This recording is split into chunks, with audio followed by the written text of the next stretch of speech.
إن الحمد لله نحمده ونستعينه ونستغفره ونعوذ بالله من شرور أنفسنا ومن سيئات أعمالنا من يهده الله فلا مضل له ومن يضلل فلا هادي له وأشهد أن لا إله إلا الله وحده لا شريك له وأشهد أن محمدا عبده ورسوله أما بعد فإن خير الحديث كتاب الله وخير الهدي هدي محمد صلى الله عليه وسلم وشر الأمور محدثاتها وكل محدثة بدعة وكل بدعة ضلالة وكل ضلالة في النار فأعوذ بالله من الشيطان الرجيم بسم الله الرحمن الرحيم يا أيها الذين آمنوا اتقوا الله حق تقاته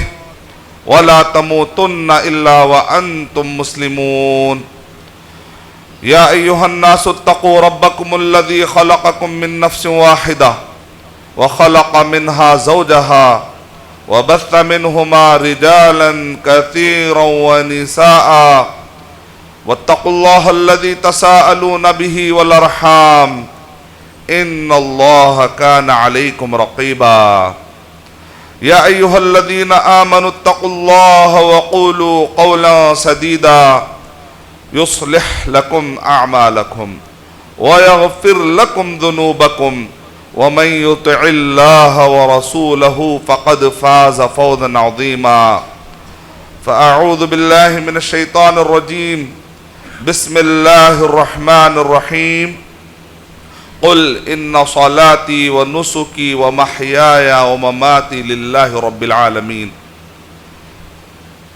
عن أبي هريرة رضي الله تعالى عنه قال قال رسول الله أن رسول الله صلى الله عليه وسلم حق المسلم على المسلم 6 قيل ما هن يا رسول الله قال إذا لقيته فسلم عليه وإذا دعاك فأجبه وإذا استنصحك فانصح له وإذا عطس فحمد الله فشمته وإذا مرض فعده وإذا مات فاتبعه وفي رواية فاتبعه رواہ مسلم۔ میں سب سے پہلے اللہ سبحانہ و تعالیٰ کا شکر بجا لاتا ہوں، بے پایا درود و سلامتی ہو محمد مصطفیٰ صلی اللہ علیہ وسلم پر۔ میں دعا کرتا ہوں اللہ سبحانہ و تعالیٰ سے کہ اللہ سبحانہ و تعالیٰ ہمارے خطبے سننے میں اور ہمارے علم میں اللہ سبحانہ و تعالیٰ علم نافع بناتے ہوئے اسے نفع بخش بنا دے۔ جس ٹاپک پر میں آپ کے سامنے گفتگو کرنے جا رہا ہوں، عنوان ہے ایک مسلمان کے دوسرے مسلمان پر 6 حق۔ اس ٹاپک کو لینے کی وجہ کیا ہے؟ آج کے دور میں ہم یہ دیکھتے ہیں کہ ایک باپ کا انتقال ہو جاتا ہے، لیکن بڑے افسوس کے ساتھ یہ کہنا پڑتا ہے کہ ایک بچے کو نماز جنازہ پڑھنے نہیں آتی، ایک بچے کو نماز جنازہ کے اندر کی دعا یاد نہیں ہے۔ اللہم اغفر لحینا ومیتنا وشاہدنا وغائبنا وصغیرنا وکبیرنا وذکرنا وانثانا اللہم من احییتہ منا فاحیہ علی الاسلام ومن توفیتہ منا فتوفہ علی الایمان اللہم لا تحرمنا اجرہ ولا تضلنا بعدہ، اور ایک روایت میں ولا تفتننا بعدہ۔ مختصر دعا ہے۔ بہت سارے نوجوان سے میں پوچھتا ہوں کہ آپ کو یہ دعا یاد ہے؟ بہت سارے نوجوانوں کو یہ دعا یاد نہیں ہے۔ پھر میں ان سے پوچھتا ہوں کہ اگر والد کا انتقال ہو جائے تو دنیا سے ودا کرتے وقت پر کیا تم یہ پسند نہیں کرو گے کہ نماز جنازہ میں تم یہ دعا اپنے والد کے حق میں ایک نعمت کے طور پر، ایک دعا کے طور پر، اور ان کو تم ودا کرتے ہوئے یہ دعا کرتے ہوئے تم ودا کرو؟ تو بچے افسوس میں آ جاتے ہیں، رو پڑتے ہیں۔ ہم بھائی بھائی کی کیا بات کریں، دور کے مسلمان بھائی کی کیا بات کریں، ایک اجنبی مسلمان کی کیا بات کریں؟ سگے بھائی ایک دوسرے کے حقوق ادا نہیں کر رہے ہیں۔ سگے بھائیوں کو تو چھوڑیے، بیٹا اپنے باپ کے حقوق ادا کرنے کے لیے تیار نہیں ہے۔ دراصل اس کی وجہ یہ ہے کہ ہمارے اندر بیداری، شعور، احساس ذمہ داری ختم ہوتے جا رہی۔ کیا ہے سوشل لائف؟ کس کو کہتے ہیں سوشل لائف؟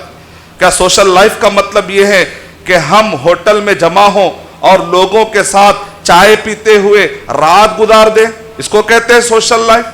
کیا سوشل لائف اس کو کہتے ہیں کہ پرانے شہر سے یا نئے شہر سے ہمیں یہ خبریں ملتی ہے کہ پرانے شہر کے نوجوان نکڑوں پر بیٹھ کر اپنی زندگیوں کو خراب کرتے ہیں، اور جب ہم پولیس والوں سے مل کر اسلام کی دعوت دیتے ہیں، ان کو اسلام کی طرف بلاتے ہیں، تو وہ کہتے ہیں آپ ہم تک اسلام لے کر آئے ہیں، آپ اپنے کمیونٹی کے بچوں کو جا کر پہلے سدھارو۔ کبھی ہمیں نئے شہر سے خبریں ملتی ہیں کہ یہ روڈوں پر رات بھر کار چلاتے ہیں، ان کو کیا حق نہیں معلوم کہ ہو سکتا ہے کہ کوئی مسلمان کو ٹکر لگ جائے، ہو سکتا ہے کہ کوئی انوسنٹ اور کوئی معصوم کو کہیں ٹکر نہ لگ جائے؟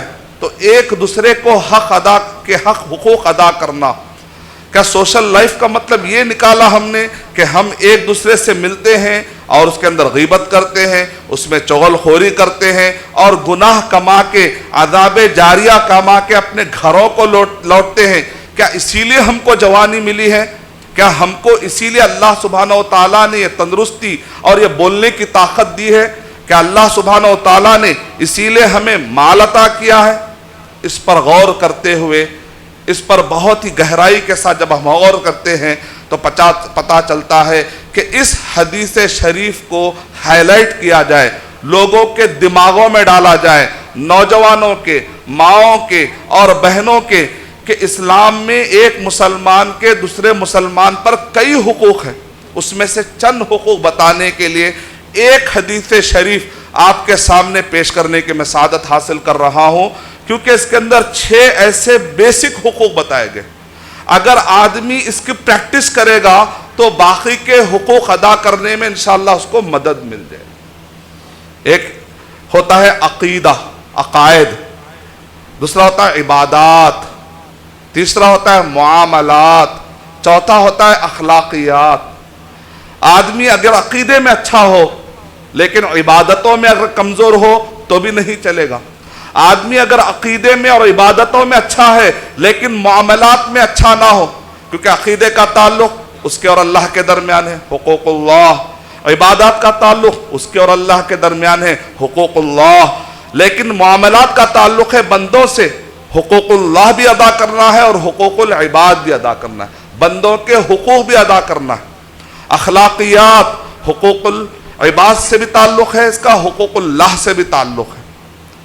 اور جب یہ 6 چیزوں پر آدمی عمل کرتا ہے تو اس کو اس بارے میں پریکٹس ہوتی ہے، اس بارے میں ایک آدمی اپنے آپ کو عادت ڈالتا ہے کہ وہ اپنے سے ہٹ کر دوسروں کے بارے میں بھی سوچے۔ اگر یہ 6 چیزوں پہ آپ غور کریں گے تو اس کے اندر اس کو کیا پریکٹس کروائی جا رہی ہے کہ آدمی سیلفش نہ ہو جائے، آدمی خود غرض نہ ہو جائے کہ صرف اپنے بارے میں سوچ رہا ہے، اپنے بارے میں سوچ رہا ہے۔ اور بعض اوقات بعض مسلمان کسی مسلمان کو قتل کرنے کا پلان بناتے ہیں، نعوذ باللہ۔ قتل تو دور کی بات ہے، اگر آپ کسی کی غیبت کریں گے بھی تو اسلام میں اس کو حرام کہا گیا۔ جس اسلام میں غائبانہ کسی کی غیبت کو حرام قرار دیا گیا ہو، اس اسلام میں دہشت گردی کا سوال ہی نہیں اٹھ سکتا۔ چوری، قتل یا کسی مرد کا کسی عورت کے بارے میں غلط شہوت والے خیالات رکھنا، یہ بھی آپ گویا کہ اس کا حق مار رہے ہیں۔ کسی کے بارے میں آپ غلط سوچ رہے ہیں، یا کسی کے مال کو ہڑپ کرنے کے لیے سازش رچانا، یا جس کو کہتے ہیں الو بنانا، یا کسی کو کسی کے غفلت کا یا اس کی بیوقوفی کا فائدہ اٹھانا، یہ وہ سارے کمزوریاں ہیں جو انسان کو معاملات میں کمزور بناتے ہوئے اللہ سبحانہ و تعالیٰ کی نظر میں وہ انسان کو، اللہ سبحانہ و تعالیٰ کی نظر میں وہ انسان نفرت کی فہرست میں آ جاتا ہے۔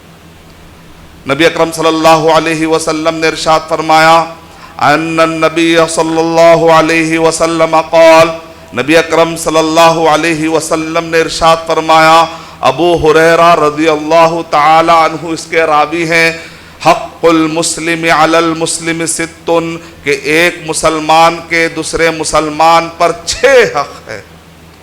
صحابہ کرام نے پوچھا، قیل ما ہن یا رسول اللہ، وہ کیا ہے اے اللہ کے رسول صلی اللہ علیہ وسلم؟ تو نبی اکرم صلی اللہ علیہ وسلم نے ارشاد فرمایا، پہلا حق آپ نے بتاتے ہوئے کہا، اذا لقیتہ فسلم علیہ، کہ جب تم ملاقات کرو تو تم السلام علیکم، کم سے کم۔ ایک مرتبہ ایک شخص داخل ہوا، جاء رجل قال، کہا اس نے السلام علیکم، السلام علیکم، تو نبی اکرم صلی اللہ علیہ وسلم نے ارشاد فرمایا، 10۔ وجاء رجل آخر، پھر دوسرا آدمی آیا، اس نے کہا السلام علیکم ورحمۃ اللہ، تو نبی اکرم صلی اللہ علیہ وسلم نے ارشاد فرمایا 20۔ وجاء رجل آخر، پھر اس نے کہا السلام علیکم ورحمۃ اللہ وبرکاتہ، تو نبی اکرم صلی اللہ علیہ وسلم نے ارشاد فرمایا 30۔ یعنی آپ صرف السلام علیکم کہتے ہیں تو 10 نیکیاں ملی، اگر آپ السلام علیکم ورحمۃ اللہ کہتے ہیں تو 20 نیکیاں ملی، اگر آپ السلام علیکم ورحمۃ اللہ وبرکاتہ کہتے ہیں تو 30 نیکیاں ملی۔ السلام علیکم ورحمۃ اللہ وبرکاتہ ومغفرتہ اگر آپ نے کہہ دیا تو یہ ورڈ ضعیف ہے، یہ ثابت نہیں ہے، آتھینٹک نہیں ہے، تو یہ کہنا نہیں چاہیے۔ جس عمل میں بدعت مل جاتی ہے وہ عمل خراب ہو جاتا ہے، جس عمل میں بدعت مل جاتی ہے وہ عمل خراب ہو جاتا ہے، تو پھر مغفرتہ کہنے کی اجازت آپ کو نہیں ہے، ضعیف ہے، مغفرتہ ضعیف ہے۔ ابو داؤد کی جو روایت ہے، شیخ البانی رحمۃ اللہ علیہ نے کہا کہ یہ آتھینٹک نہیں ہے، اور جب آپ اس سے ملے تو سلام کہیں۔ آپ جب فون کرتے ہیں تو فون اٹھانے والا آدمی سلام نہیں کرے گا، وہ کہے گا نعم، فون کرنے والا السلام علیکم ورحمۃ اللہ وبرکاتہ۔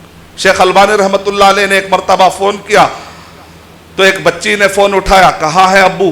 تو کہا باہر گئے، ٹھیک ہے ابو کو اطلاع دے دو۔ بہرحال بعد میں پھر جب ابو آئے، بات کی شیخ آپ نے مجھے یاد کیا، تو کہا کہ تمہارے بچی کو جو تم نے تعلیم دی ہے وہ غلط تعلیم دی ہے، بچی نے میرا حق چھین لیا، میں نے فون کیا تھا تو مجھے سلام کرنا چاہیے تھا، لیکن بچی نے پہل کر دی، بچی کو پہل کرنے کی اجازت نہیں ہے۔ فون کرنے والا ویسے ہے جیسے کہ دروازہ کھٹکھٹانے والا، تو دروازہ کھٹکھٹانے والے کو چاہیے کہ وہ سلام کرے گھر والوں پر، یعنی سلام کرنے کے بھی آداب ہے۔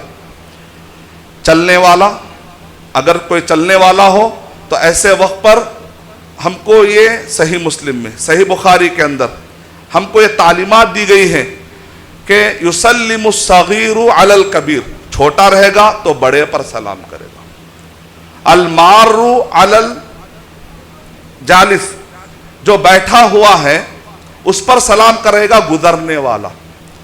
الراکب علی الماشی، اگر کوئی سواری پر ہے تو چلنے والے کو وہ سلام کرے گا۔ یعنی اسلام میں غرور کو، اسلام نے غرور کو توڑ دیا ہے۔ ایک آدمی کے پاس سواری ہے تو جنرلی کیا تھا، سواری والے کو لوگ سلام کرتے ہیں، لیکن اسلام میں الٹا ہے، سواری والا چلنے والے کو سلام کرے، اس کا غرور توڑا جا رہا ہے۔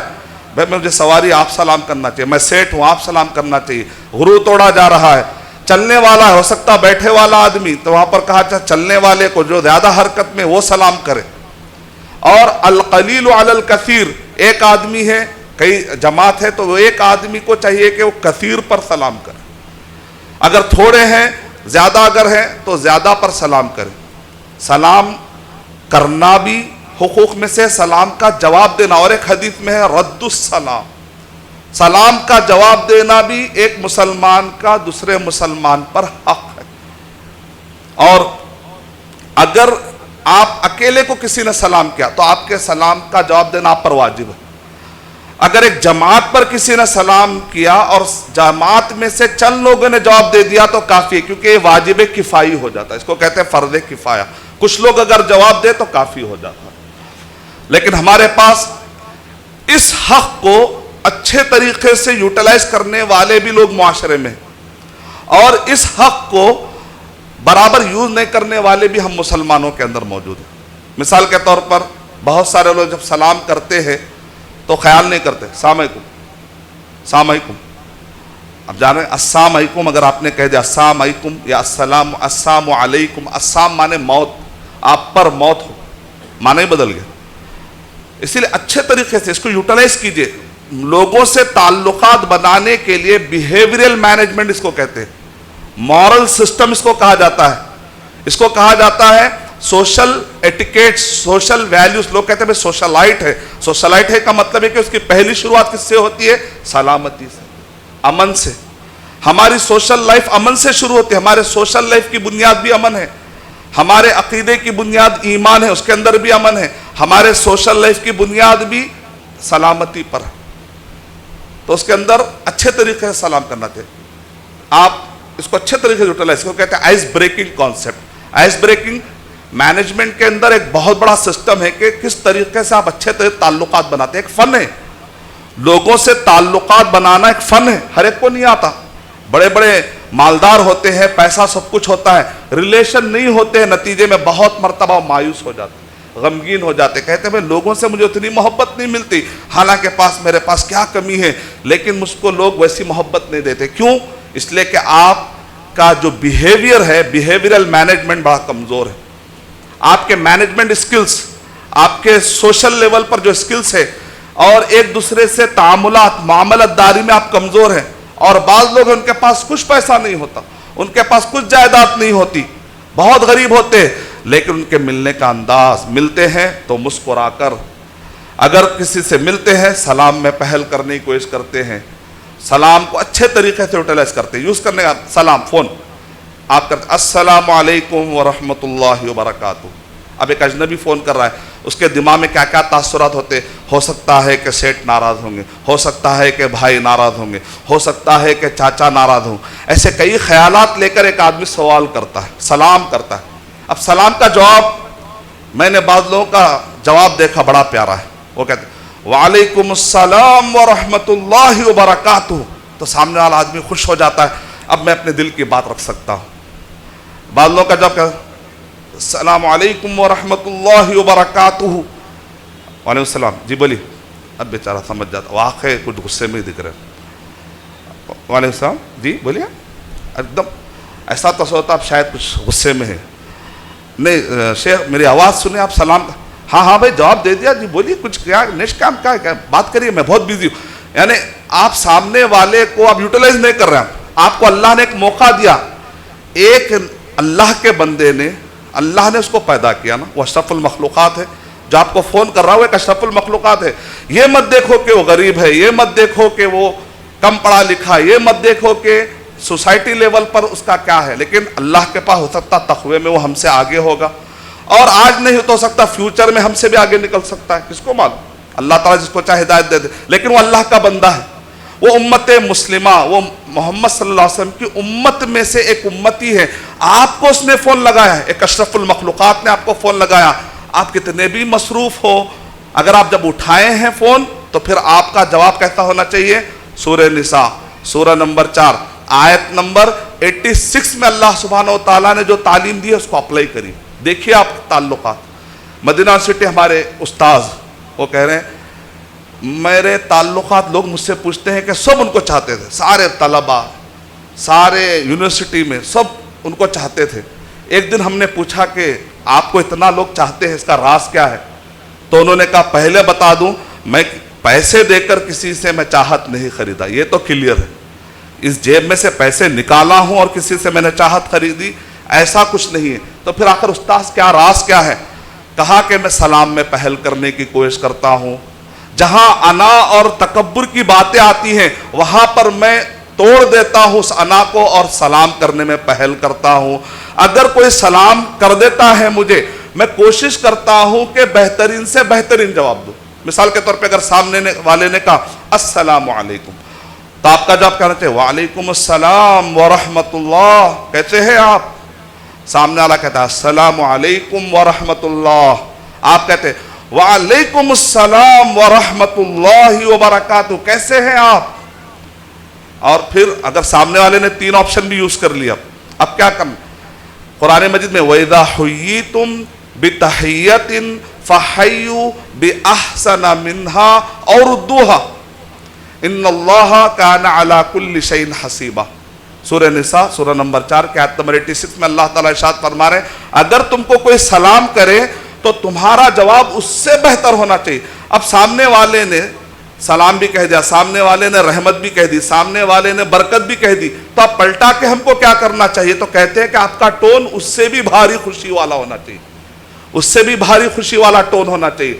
وہ کہتا ہے السلام علیکم ورحمۃ اللہ وبرکاتہ. آپ کہتے ہیں وعلیکم السلام ورحمۃ اللہ وبرکاتہ. ہاں جناب کیسے ہیں آپ؟ کیف الحال؟ خیریت؟ بارک اللہ. دعائیں کا سلسلہ جاری ہوتا ہے. اس کے بعد تو مطلب یہ کہ سامنے والے نے بہت بہترین طریقے سے جواب دیا. اس میں اتنا بڑا فن چھپا ہوا ہے. آج کے دور میں جو لوگ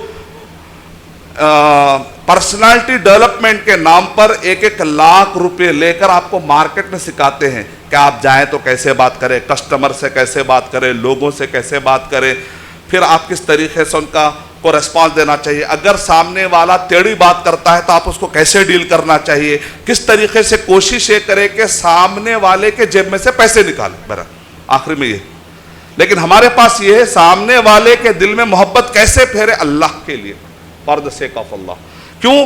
جو اللہ کے لیے کسی کو چاہتا ہے تو یہ دونوں کی محبت کہاں لے جائے گی؟ ان 7 خوش نصیبوں کے دائرے میں جن کو قیامت کے دن اللہ سبحانہ و تعالیٰ اپنے سائے کو اللہ سبحانہ و تعالیٰ مرحمت فرمائیں گے. اتنی بڑی فضیلت مل جائے گی.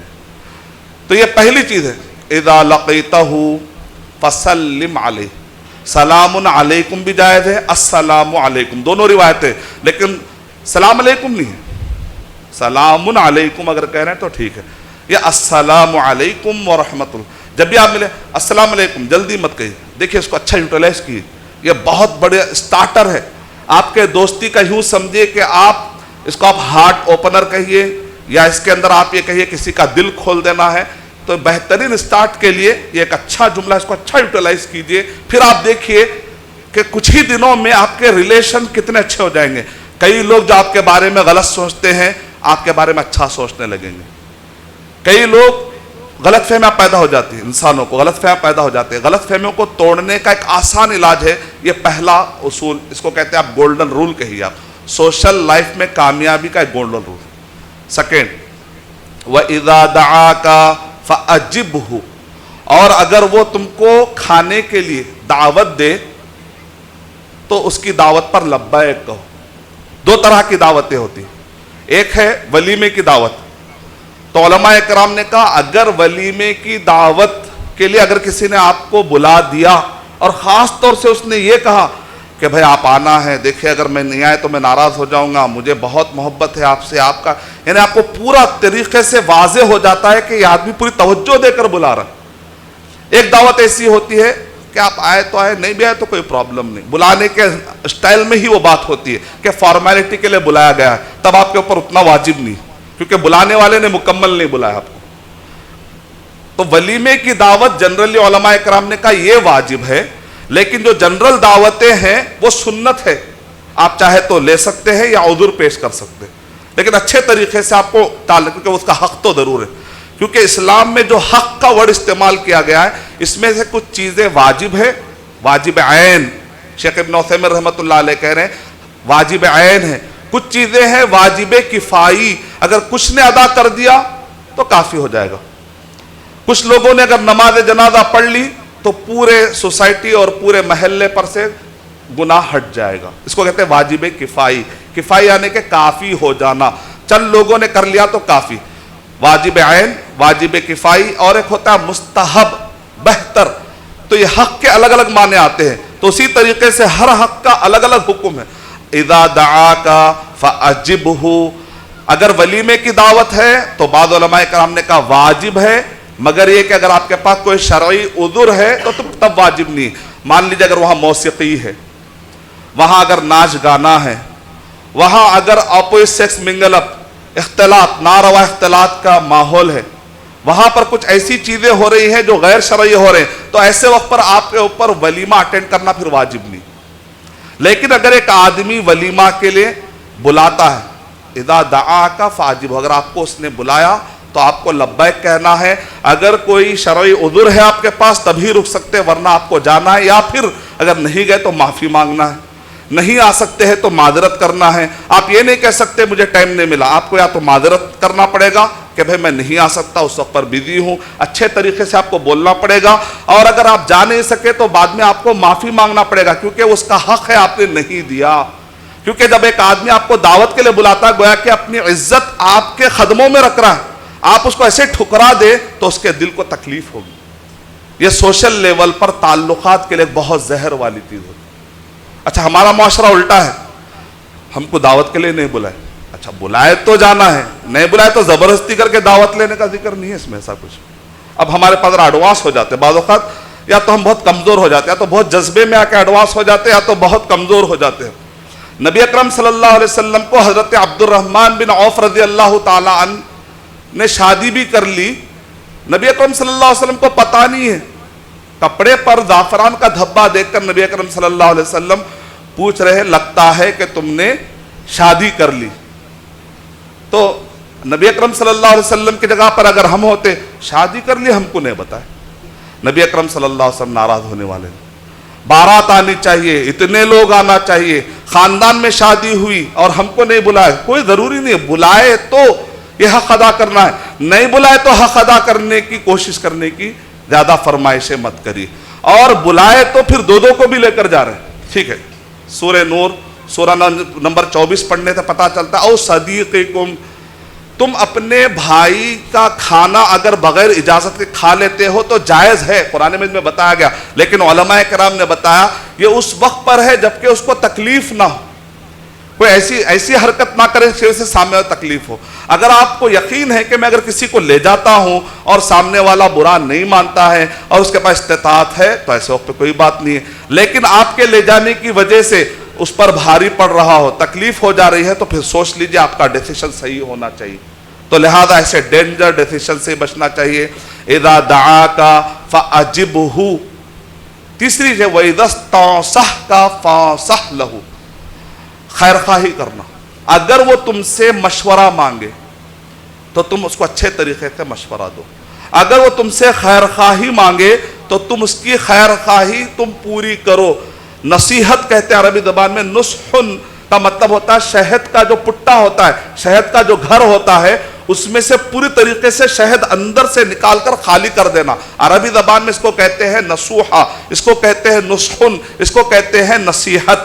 یعنی مطلب یہ ہے کہ سامنے والے نے اپنے پورے جذبات آپ کے سامنے رکھ دیے، کہے کہ بھئی میں کیا کروں بتائیے، میں ڈگری کر چکا ہوں، میں کیا کروں نیکسٹ، میں سعودی عرب آنا چاہ رہا ہوں، آپ سعودی عرب سے آئے ہیں، نہیں آج کل حالات اچھے نہیں ہیں، اب یہ آدمی آئے گا ترقی کرے گا، کل کے کار میں گھومے گا، آج کل حالات اچھے نہیں ہیں، یہی اچھے رہو، یہی اچھی ترقی، مطلب غلط رہنمائی. ایک آدمی کہتا ہے کہ بھئی میں عالم کورس کرنا چاہ رہا ہوں، یا ایک آدمی کہتا ہے کہ بھئی میں فلاں فیلڈ میں آگے بڑھنا چاہ رہا ہوں، تو آدھی ساری معلومات دیتے ہیں. آپ کو معلوم ہوتا ہے، یہاں تک کہ بھی معلوم ہوتا ہے کہ یہ بچہ بیچارہ غریب ہے، اس کو فلاں جگہ پہ اسکالرشپ ملتی ہے، معلوم رکھتے ہوئے بھی نہیں بتاتے. ارے بھئی بتانا تھا، بیچارہ غریب دکھ رہا ہے، ذرا اس کو بتا دینا تھا. تو وہ مجھ سے پوچھا کیا؟ پوچھا تو بتاؤں گا، مجھ سے پوچھے نہیں. ایک دن وہ بھٹکے گا، اس کے دن آ کر بیٹھے گا، کرسی پہ بیٹھے گا، پوچھے گا تب بتاؤں گا. نہیں، نبی اکرم صلی اللہ علیہ وسلم نے اس حدیث میں کیا کہا؟ اگر پوچھے تو بتانا واجب ہے. لیکن اور ایک حدیث میں ہے نہ پوچھے بھی تو بتاؤ. الدین النصیحہ، دین خیر خواہی کا نام ہے، خیر خواہی کا نام. نبی صحابہ کرام نے پوچھا کہ کس کے لیے؟ تو نبی اکرم صلی اللہ علیہ وسلم نے ارشاد فرمایا للہ وَلِكِتَابِهِ وَلِرَسُولِهِ وَلِأَئِمَّةِ الْمُسْلِمِينَ وَعَامَّتِهِمْ. عام لوگوں کے ساتھ بھی، خود سے بھی اگر آپ کو معلومات ہوتے ہیں، ایک بیچارہ پریشان ہے، آج لوگوں کو اگر کوئی ترقی کرتا ہوا دیکھتا ہے تو لوگوں کو برداشت نہیں ہوتا. وہ آگے بڑھنا چاہتا ہے تو اس کا پیر کھینچاتا ہے, اس کو کہتے ہیں ٹانگ کھینچنا. لیکن شریعت میں کیا بتایا ذرا دیکھیں, اس کی ٹانگ کو چھوڑ دینا ہے. اگر کہیں ٹانگ پھنسی ہوئی ہے تو اس کی ٹانگ کو آزاد کرنا ہے.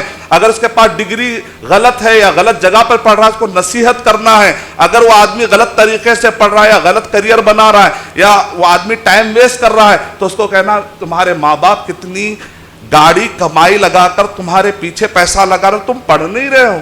ایک دوسرے سے خیر خواہی کرنا ہے, ایک دوسرے کو آگے بڑھانا ہے. اگر کوئی بیچارہ ٹیوشن پڑھا کر پیسے جمع کر کے کہیں کچھ کورس کر رہا ہے, آپ کو معلوم ہے کہ اس آدمی کو کہیں اسکالرشپ مل سکتی ہے, اسپانسرشپ مل سکتی ہے, لیکن آپ اس کی طرف راستہ نہیں بتاتے ہیں, تو اللہ سبحانہ تعالیٰ کو کیا معلوم نہیں ہے کہ آپ کے دل میں آپ کو معلوم تھا لیکن آپ نے خیر خواہی نہیں کی؟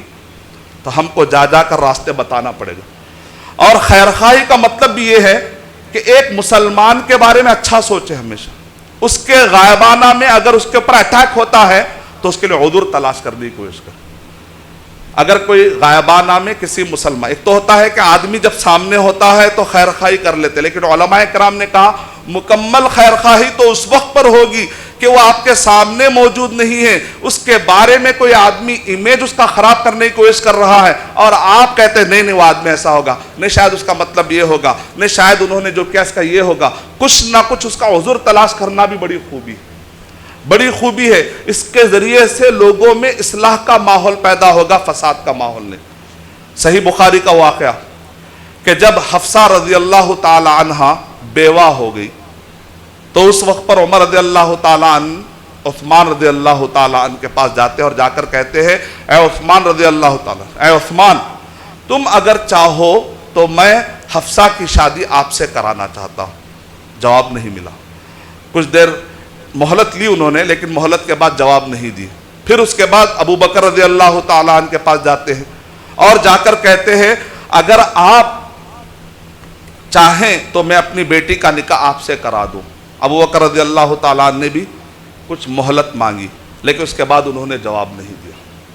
اس کے بعد نبی اکرم صلی اللہ علیہ وسلم نے شادی کر لی حضرت حفصہ رضی اللہ تعالیٰ عنہا سے. بعد میں ابو بکر رضی اللہ تعالیٰ عنہ نے پوچھا عمر رضی اللہ تعالیٰ عنہ سے کہ ہو سکتا ہے کہ تمہارے بچی کا رشتے کو جب میں نے قبول نہیں کیا تمہارے دل میں ہو سکتا میرے مسئلے کو لے کر کچھ غم ہوگا, کچھ تکلیف ہوگی. تو ایسے وقت پر عمر رضی اللہ تعالیٰ عنہ نے کہا ہاں مجھے تکلیف ہوئی تھی جب آپ نے ایکسیپٹ نہیں کیا. تو ابو بکر رضی اللہ تعالیٰ عنہ نے کہا کہ اصل میں اس وجہ سے خاموش ہو گیا کیونکہ مجھے پتا تھا کہ نبی اکرم صلی اللہ علیہ وسلم حضرت حفصہ رضی اللہ تعالیٰ عنہ کا آپ نے ذکر کیا تھا. یعنی نبی صلی اللہ علیہ وسلم حفصہ رضی اللہ تعالیٰ عنہ سے شادی کرنے کا ارادہ رکھتے تھے, اس بات کا علم حضرت ابو بکر رضی اللہ تعالیٰ عنہ کو ہو چکا تھا. تو نبی اکرم صلی اللہ علیہ وسلم کے احترام اور ادب میں ابو بکر رضی اللہ تعالیٰ عنہ نے قبول نہیں کیا. اگر نبی اکرم صلی اللہ علیہ وسلم شادی نہیں کرتے تو میں یقیناً آپ کے رشتے کو قبول کر لیتا, آپ نے جو پیغام لایا میں اس کو قبول کر لیتا تھا. اس واقعے سے ہم کو کیا سبق ملا؟ اگر ہم کوئی کسی کو کچھ کہتے ہیں کرنے کے لیے, اگر وہ نہیں کرتا ہے, اگر ہم کسی کو کچھ آفر دیتے ہیں یا شادی بیاہ کے موقع پر کسی پر کوئی رشتہ پیش کرتے ہیں یا کسی بھی ڈیل میں کوئی چیز آپ پیش کرتے ہیں, لیکن سامنے والا اگر وہ خاموشی اختیار کرتا ہے تو آپ کو اس کا عذر تلاش کرنا ہے, اس کے بارے میں غلط کچھ خیالات اتنے نہیں لائے. عمر رضی اللہ تعالیٰ عنہ نے کچھ ریاکٹ نہیں کیا, دل میں تکلیف ہوئی لیکن انہوں نے ایسا کچھ ریاکٹ نہیں کیا کہ جس کی وجہ سے ابو بکر رضی اللہ تعالیٰ کو تکلیف ہو جائے. دل میں تکلیف ہو سکتی ہے لیکن ریاکٹ پر آپ کو قابو پانا پڑے گا. لیکن آج ہمارے پاس کیا فوراً ہم ریاکٹ کرتے ہیں, اچھا میرا رشتہ ٹھکرا تھا, اب میں شہر کا ایک ایسا آدمی تلاش کروں گا دنیا دیکھتے رہے گی اور ایسا کروں گا تم کو بتا دوں گا کہ میں کون ہوں. یعنی ریاکشنری میتھڈ اچھی چیز نہیں. اگر آپ کسی کو بتانے کے لیے کچھ کرتے بھی ہیں, وہ آدمی کل کے مرنے والا ہے, اس کے لیے آپ نے نیکی کی. ایک ایسا آدمی جو مر جانے والا ہے اس کو دکھانے کے لیے آپ نے نیکی کی. اس کے لیے کریے جو حیون اور قیوم, جو کبھی ہمیں سدا زندہ رہنے والا, جو قیوم ہے, اور آپ جو نیکی کر رہے ہیں اس کا وہ بہترین بدلہ دے گا. ہم کو سارے عمل کس کے لیے کرنا ہے؟ پاور آف اخلاص پیدا کیجیے. اگر پاور آف اخلاص رہے گا تو ریاکشنری میتھڈ سے بچ جائیں گے. لوگوں کو دکھانے کے لیے کچھ کام کرنے کا دل میں خیال ہی نہیں آئے گا، بس آپ کرتے رہیں گے. لوگ ہو سکتا ہے کہ آپ کے بارے میں غلط سوچے، لیکن آپ اتنے بزی ہو جائیے اللہ کو خوش کرنے کے لیے، محمد صلی اللہ علیہ وسلم کے راستے پر چلنے کے لیے. کسی کی پرواہ مت کیجئے کہ وہ سوچ رہے ہیں کہ پتہ نہیں کہ میں کام ریاکاری کے لیے کر رہا ہوں یا اس کے لیے کر رہا ہوں. اذا استنصحک فانصح لہ. تو خیر خواہی کے اندر یہ چیز شامل ہے کہ آپ غائبانہ میں بھی اگر کوئی عمل دیکھتے ہیں تو اس کے لیے کچھ عذر تلاش کرے. یہ تیسری چیز ہے. پہلی چیز ہے جب بھی ملے سلام کی عادت ڈالے، السلام علیکم ورحمۃ اللہ وبرکاتہ. دوسری چیز ہے اگر وہ دعوت کے لیے بلائے تو پھر دعوت کا جواب دے، لبیک کہے جب تک کہ کوئی شرعی عذر نہ ہو. تیسرا اصول یہ ہے اگر وہ تم سے خیر خواہی طلب کرے، کریئر کے مسئلے میں، تعلیم کے مسئلے میں، کسی آدمی کے مسئلے میں، کسی بھی معاملات میں، بزنس کے اعتبار سے اگر آپ کو معلومات ہے تو بتائیے. خیر خواہی کا مطلب یہ بھی ہے آپ کو معلومات نہیں ہے تو مت بتائیے. بعض لوگ خیر خواہی میں آ کے سب بتا دیتے، بھائی میرے پیٹ میں درد ہے، وہ گولی کھائی، یہ گولی کھائی، بیچارے کو اور خطرناک پریشان. اب تو بولنا ہی ہے نا، ایسا نہیں ہے. اس اندر سے پوری چیزیں نکالنا مطلب صحیح باتیں نکالنا، یعنی شہد کے پٹے میں سے پوری بات نکالنا ہے ہی نہیں ہے تو آپ جا کے تو الٹا وہ گھر ہی تباہ ہو جائے گا. رہے تو نکالیں گے، شہد نہیں ہے تو نہیں نکالنا. آپ لا ادری، مجھے اس بارے میں معلومات نہیں. ہمارے پاس عادت ہے میڈیسن کا مسئلہ آتا ہے کچھ بھی گولی دے دیتے بیچارے کو، دوست کو، تو دوستی میں بیچارے کھا لیتا پریشان. انجینئرنگ کے مسئلے میں بھی ایسے ہی ہے. گھر کیسا ہونا، ارے میں سنا تھا ایسا ایسا تھا، بعد میں گھر گر جاتا. شرعی مسئلے میں بھی ایسے ہی ہو رہا ہے. کیا بھائی اس کا مسئلہ کیا ہے؟ وہ ضعیف ہے روایت، ان کو پتہ نہیں، وہ من گھڑت ہے، ان کو پتہ نہیں. ان کو یہ عادت نہیں ہے کہ بھئی مسجد میں امام صاحب ہے، بڑی محنت سے مسجد بنائی گئی، مسجد کے اندر ایک امام رکھا گیا، وہ امام صاحب 8 سال عالم کورس کر کے آئے ہیں، اور وہ مدینے جا کر پڑھ کے آئے، عمر آباد جا کر پڑھ کر آئے، رائے دور جا کر پڑھ کر آئے، محمدیہ جا کر پڑھ کر آئے. 8 سال انہوں نے لگائی ہے. وہ عالم صاحب سے پوچھیے، جو جانتا ہے اس کی طرف لوٹا دیجیے. اگر معلومات نہیں ہے تو خیر خواہی کرنے کے جذبے میں اس کو دین کے نام پہ کچھ بھی مت بتا دیجیے. آپ بولیے مجھے اس بارے میں نہیں ہے. یہی اس کو کہتے ہیں خیر خواہی کا مطلب ہے صحیح معلومات والے تک بھی پہنچا دینا. الدال علی خیر کفاعلی. لیکن آج کل لوگوں کو عادت ہے کچھ بھی ہے یہ میری معلومات ہے کہہ دیتے، بعد میں کہتے ہیں چیک کر لو تو اس کے اندر ضعیف ہے، من گھڑت ہے. بیچارے کو آپ ایگزام میں ڈال رہے ہیں، غلط انفارمیشن پہنچا رہے ہیں. یہاں تک 3 چیزیں جو تھی اگر آپ دیکھیں گے یہ انسان کے حرکت والی زندگی سے متعلق. اب باقی کی 3 چیزوں کا تعلق انسان کے غیر حرکت والی زندگی، مطلب ایک ہے تکلیف، بیماری، ایک ہے حرکت والی زندگی، صحت والی زندگی. اب باقی کی تو 3 چیزیں ہیں انسان کے تکلیف والی زندگیوں کا ذکر ہو رہا. اذا عطس فحمد اللہ، اگر وہ چھینک آ جائے اس کو الحمدللہ اس نے کہا، اگر اس نے الحمدللہ اگر نہیں کہا تو آپ کو یاد دلانا ہے، بھائی آپ الحمدللہ کہیے، یاد دلانا ہے. اگر اس نے الحمدللہ کہا تو پھر ہر ایک بیٹھنے والے پر، ہر ایک پر واجب ہے، فرض یعنی واجب عین ہے ہر ایک پر. کچھ لوگ کرنے سے کافی نہیں ہوگا، ہر ایک پر واجب ہے. علماء کرام نے کہا کہ وہ یہ کہے اس آدمی کو کہ جب آپ کہتے ہیں جیسے اس نے کہا الحمدللہ تو آپ کہتے ہیں یرحمک اللہ. یا رحمکم اللہ نہیں، اللہ ہی رحم کرے تم پہ، ایسا نہیں، یرحمک اللہ. اچھے الفاظ ہے، یرحمک اللہ. تو وہ آپ کے اس کے بدلے میں وہ کہے گا، صحیح بخاری کی روایت ہے، یہدیکم اللہ ویصلح بالکم، یہدیکم اللہ ویصلح بالکم. یہ اس کے جواب میں کہے گا. یہ پورا پروسیس ہے، یہ مسلمان کے حقوق ہے، ادا کرنا ہے. وَإِذَا مَرِضَ فَعُدْهُ. اور ابن ماجہ کی روایت پڑھنے سے پتہ چلتا ہے کہ اگر 3 مرتبہ اس نے چھینک ماری، 3 مرتبہ سے اگر زیادہ ہو جائے تو نبی اکرم صلی اللہ علیہ وسلم نے کہا مذکوم. اس کے بعد آپ نے جواب نہیں دیا، اس کا یرحمک اللہ نہیں کہا، یرحمک اللہ یرحمک اللہ یرحمک اللہ. 4تھی مرتبہ کہنا ہے مذکوم، یعنی کہ آپ کو زکام کی بیماری ہے، یعنی اللہ شفا دے. اب یہاں سے شفا کی دعائیں شروع ہوتی. اگر آدمی اس کے بعد کیا ہے، مریض کا دائرہ کیا ہے 5واں حق. وَإِذَا مَرِضَ فَعُدْهُ. اگر وہ مریض ہو مطلب پبلک میں آ نہیں سکتا، چل رہا ہے پھر رہا ہے تو اس کو مریض نہیں کہتے ربی. یہاں پر جو عیادت کا ہے وہ اتنا بیڈ ریڈن ہو چکا ہے کہیں جا نہیں سکتا، لوگوں سے غائب ہو چکا ویسا مریض، تو اس کے پاس آپ عیادت کے لے جائیں. نبی اکرم صلی اللہ علیہ وسلم اپنا سیدھا ہاتھ رکھتے تھے جسم کے، آپ کسی بھی حصے پر سیدھا ہاتھ رکھ کر آپ دعا پڑھ سکتے ہیں. اور دعا کے بارے میں بتایا گیا اذهب الباس رب الناس واشفی انت الشافی لا شفاء الا شفاؤک شفاء لا یغادر سقما. دعا یاد کرنا ہے.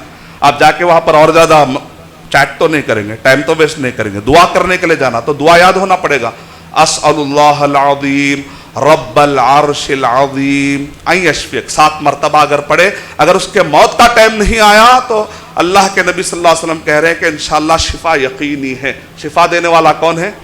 اللہ. دعا پڑھتے ہیں, علاج کرتے ہیں بندے, لیکن شفا دینے والا کون ہے؟ اللہ. انت الشافی, اے اللہ تو ہی شفا دینے والا. تو وَإِذَا مَرِضَ فَعُدْهُ عیادت کرنا ہے. جب اگر کوئی مریض ہو جائے تو اس کی عیادت کرنے کے لیے ہم کو ابھارا گیا. اور صحیح مسلم حدیث نمبر 6556 65 کو الٹا کریے مسئلہ حل ہو جائے. 6556 اس حدیث میں ہے کہ قیامت کے دن اللہ سبحانہ وتعالی بندے سے کہیں گے اے بندے مرضت فلم تعودنی, میں بیمار تھا تو نے میری عیادت کیوں نہیں کی؟ بندہ کہے گا انت رب العالمین, آپ تو رب العالمین ہیں, میں کیسے آپ کی عیادت کروں گا؟ کہا کہ فلاں وقت پر فلاں بندہ بیمار تھا لیکن تو نے اس کی عیادت نہیں کی, اگر تو عیادت کرتا تو مجھے پاتا تھا. صحیح مسلم کے الفاظ, صحیح مسلم کی روایت ہے. اور اللہ سبحانہ وتعالی کہے گا اے بندے استطعمتک, میں نے تجھ سے کھانا مانگا تھا لیکن تو نے فلم تطعمنی, تو نے مجھے کھانا نہیں دیا. اللہ تعالیٰ قیامت میں بندہ کہے گا اے رب العالمین, آپ تو رب العالمین ہیں, میں کیسے آپ کو کھلاؤں گا؟ تو اللہ سبحانہ وتعالی کہیں گے اس وقت پر ایک بندہ بھوکا تھا, تیرے علم میں بھی آ چکا تھا.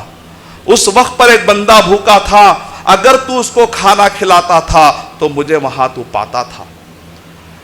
استسقیتک فلم تسقنی, میں نے تجھ سے پانی مانگا تھا لیکن تو نے مجھے پانی نہیں دیا. بندہ کہے گا اے میرے رب تو رب العالمین ہے, کیف اسقیک, میں تجھے کا پانی کیسے پلا سکتا ہوں؟ تو اللہ سبحانہ وتعالی کہیں گے فلاں وقت پر میرا بندہ پیاسا تھا, تو نے اس کی پیاس نہیں بجھائی, اگر تو اس کی پیاس بجھاتا تھا تو تو مجھے وہاں پر پاتا تھا. آپ نے دیکھا کیسی پیاری حدیث ہے. ہم کو دوسروں کا خیال کرنے کی عادت ڈالی جائے. دوسروں کا خیال, آدمی اپنا. نبی اکرم صلی اللہ علیہ وسلم کی پوری زندگی کا خلاصہ یہ ہے کہ وہ اپنے سے زیادہ سامنے والے کا خیال رکھتے ہیں, لیکن آج ہمارے زندگی کا خلاصہ یہ ہے کہ ہم سامنے والے سے زیادہ اپنا خیال رکھتے ہیں. سیلفش, خود غرض زندگی گزار رہے ہیں. دوسروں کے بارے میں سوچنے کا ٹائم نہیں ہے. سگے بھائیوں کا, رشتہ داروں کا, لوگوں کا, مسلمان ایک مسلمان دوسرے مسلمان کے لیے سوچنے کا ٹائم نہیں ہے. کہیں مسلم مارے جاتے ہیں, مسلم معاشرے میں اسکول نہیں ہے, کسی کو کچھ خیال نہیں ہے. مسلم معاشرے میں مسلم کے لیے ہاسپٹلس نہیں ہے, کسی کو کچھ خیال نہیں ہے. مسلم معاشرے میں ہمارے لوگ بھٹکتے ہیں, شرک کے پاس جاتے ہیں, بدعت کے پاس جاتے ہیں, لیکن مسلم معاشرے کو جو تک نہیں رہتی. کوئی بھٹکتا ہے تو بھٹک جائے, کوئی عقیدے میں بھٹک رہا ہے, کوئی معاشی اعتبار سے پرابلم میں ہے, کوئی علم کے مسئلے کو لے کر پرابلم میں ہے, لیکن کسی کو خیال نہیں آتا کہ دوسروں کے بارے میں بھی سوچنے کے لیے میرے مال میں کا اتنا حصہ لوگوں کا خیال رکھنے کے لیے, میرے ٹائم میں سے اتنا ٹائم لوگوں کے خیال رکھنے کے لیے, میرے صلاحیتوں میں سے اتنی صلاحیت لوگوں کی خیر خواہی کے لیے. اور آخری جو نبی اکرم صلی اللہ علیہ وسلم نے جو بات بتائی, جو حق بتایا کہ وَإِذَا مَاتَ فَاتْبَعْهُ اور فَاتَّبِعْهُ, اگر انتقال ہو جائے تو جاؤ اور جا کر اس متابعہ کرو. اس کے دو مطلب ہیں. ایک اور ایک حدیث شریف پڑھنے سے پتہ چلتا ہے کہ نبی اکرم صلی اللہ علیہ وسلم نے ارشاد فرمایا کہ من شہید الجنازۃ حتی یصلی علیہ, اگر کسی نے جنازہ اٹینڈ کیا یہاں تک کہ نماز پڑھی گئی تو اس کے لیے فلہ قیرات, اس کے لیے ایک قیرات ثواب. ایک قیرات کس کو کہتے ہیں؟ مثل احد, احد جو پہاڑ ہے اتنا ہے قیرات. احد پہاڑ. قیامت کے دن ایک ایک نیکی کو ترسیں گے. ماں بھی دینے والی نہیں ہے, بیوی بھی دینے والی نہیں ہے, بیٹا بھی دینے والا نہیں ہے, بھائی بھی دینے والا نہیں ہے, لیکن اتنے بڑے بڑے نیکیاں ہم گنواتے ہیں. تصور کریے کہ احد کا پہاڑ کتنا ہے؟ 8 کلومیٹر. احد کا پہاڑ کتنا ہے؟ 8 کلومیٹر. آپ کو کار سے یا پیدل جائیں گے 8 کلومیٹر لگیں گے تب جا کے احد کا پہاڑ ختم ہوتا ہے. اتنا 8 کلومیٹر والا پہاڑ اگر آپ کے نام اعمال میں آ کر قیامت میں گرے گا تو اندازہ لگائیے. فَأَمَّا مَن ثَقُلَتْ مَوَازِينُهُ فَهُوَ فِي عِيشَةٍ رَاضِيَةٍ. قیامت کے دن جن کے نیکیوں کے پلڑے بھاری رہیں گے وہ اچھی زندگی میں رہیں. لوگ آج انتقال ہو جاتا ہے فونوں پر تسلی دیتے, نماز جنازہ پڑھنے نہیں جاتے, اور اگر یہاں تک کہ دفن کر دیا جائے اگر وہاں تک موجود ہو تو اس کو 2 احد پہاڑ کے برابر ثواب ملے گا. 2 احد پہاڑ کے ثواب کے معنی. مریض کی عیادت اور جنازہ ان سب چیزوں پہ توجہ نہیں.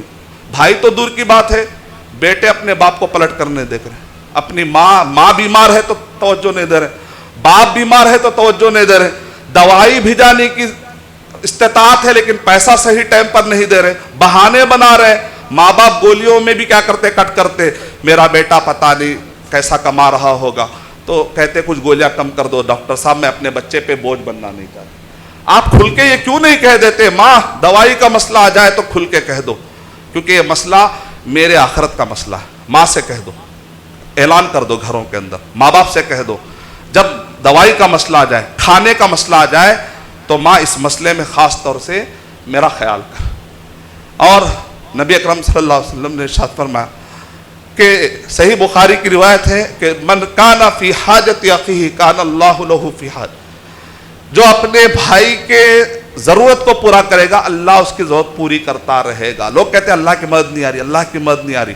واللہ فی عون العبد, اللہ اپنے بندے کی مدد میں رہے گا, کنٹینیوسلی مدد میں رہے گا اللہ آپ کی, جب تک کہ آپ کسی دوسرے کی مدد میں رہیں گے. ہو سکتا ہے اس کی مدد 2 روپے کی ہوگی, آپ کے کوئی ہو سکتا پروجیکٹ 2 کروڑ کے رکے ہوئے ہوں گے, یہاں 20 ڈالیے ادھر 2 کروڑ آئیں گے انشاءاللہ, آئیں گے, اللہ پر بھروسہ ہے, آئیں گے انشاءاللہ. یہاں ماں باپ پہ خرچہ کریے, اللہ آپ کے پروجیکٹ آسان کرے گا. یہاں اپنے رشتہ داروں پر خرچہ کریے, اللہ آپ کو آسان کرے گا. میں اللہ تعالیٰ سے دعا کرتا ہوں کہ اللہ سبحانہ و تعالیٰ ہمیں سب کے حقوق ادا کرنے توفیق عطا فرمائے, آمین. ان الحمد للہ نحمدہ ونستعینہ ونستغفرہ ونعوذ باللہ من شرور انفسنا ومن سیئات اعمالنا. من يهده الله فلا مضل له ومن يضلل فلا هادي له واشهد ان لا اله الا الله وحده لا شريك له واشهد ان محمدا عبده ورسوله. اما بعد, قال الله سبحانه وتعالى في القرآن المجيد ان الله وملائكته يصلون على النبي يا ايها الذين آمنوا صلوا عليه وسلموا تسليما. اللهم صل على محمد وعلى آل محمد كما صليت على إبراهيم وعلى آل إبراهيم إنك حميد مجيد. اللهم بارك على محمد وعلى آل محمد كما باركت على إبراهيم وعلى آل إبراهيم إنك حميد مجيد. إن الله يأمر بالعدل والإحسان وإيتاء ذي القربى وينهى عن الفحشاء والمنكر والبغي يعظكم لعلكم